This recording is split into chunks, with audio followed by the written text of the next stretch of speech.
بریم با هم یه ترشی بادمجون شکمپر خیلی خوشمزه درست کنیم.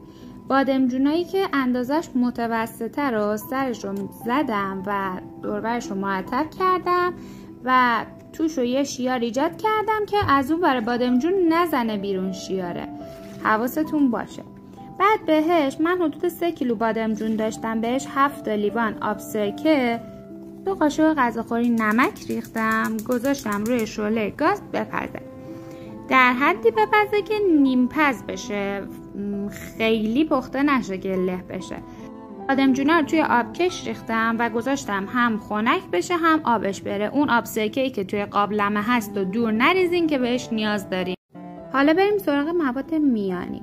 به سبزی معطر نیاز داریم که من از شیوید، جعفری، گیشنیز و نعنا استفاده کردم. به فلفل سبز تون نیاز داریم که مقدار فلفل این ترشی به ذائقه خودتون بستگی داره. سیر رنده کرده، هویج رنده کرده درشت و نعنای خشک.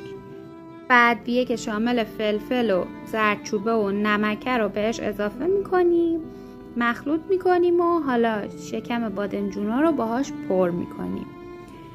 بعد کامل فشار میدیم، خیلی فشار ندین که از اون ور بادمجون بزنه بیرون موادتون.